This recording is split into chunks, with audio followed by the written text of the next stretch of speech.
I get it. I know what it's like. My father left my family when I was 2 years old. And I was raised by a single mom who had to work and who struggled at times to pay the bills and wasn't always able to give us the things that other kids had. There were times when I missed having a father in my life. There were times when I was lonely and I felt like I didn't fit in. So I wasn't always as focused as I should have been on school. And I did some things that I'm not proud of. And I got in more trouble than I should have.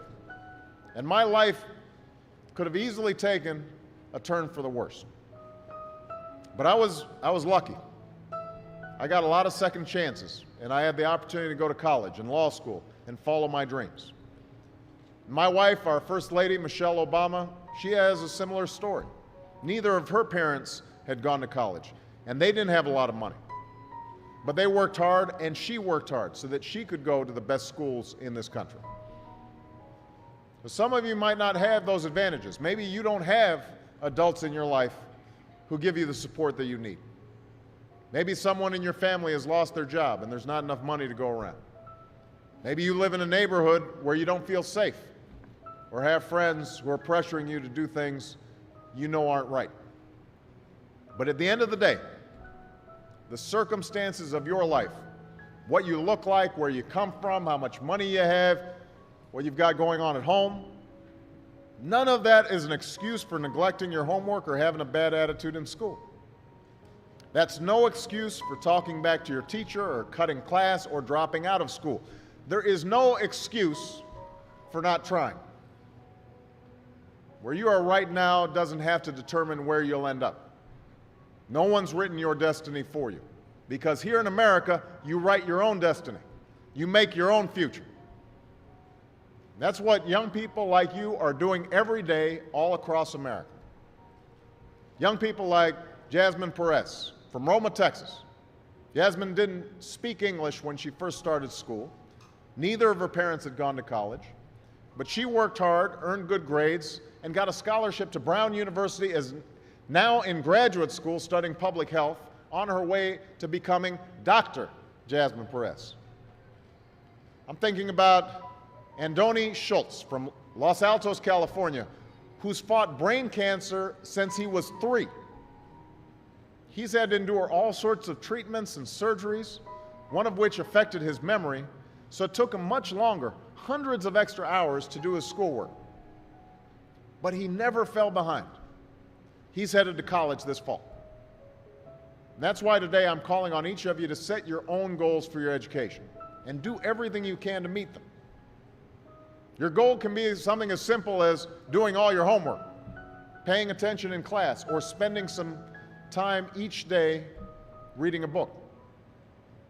Maybe you'll decide to get involved in an extracurricular activity or volunteer in your community. Maybe you'll decide to stand up for kids who are being teased or bullied because of who they are or how they look. Because you believe, like I do, that all young people deserve a safe environment to study and learn. Maybe you'll decide to take better care of yourself so you can be more ready to learn. And along those lines, by the way, I hope all of you are washing your hands a lot and that you stay home from school when you don't feel well so we can keep people from getting the flu this fall and winter. But whatever you resolve to do, I want you to commit to it. I want you to really work at it. I know that sometimes you get that sense from TV that you can be rich and successful without any hard work. That your ticket to success is through rapping or basketball or being a reality TV star. Chances are you're not going to be any of those things. The truth is, being successful is hard. You won't love every subject that you study. You won't click with every teacher that you have. Not every homework assignment will seem completely relevant to your life right at this minute.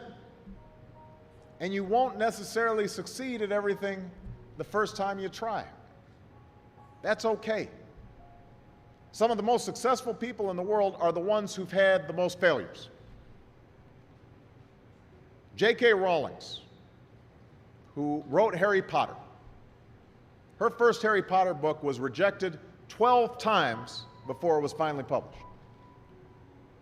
Michael Jordan was cut from his high school basketball team.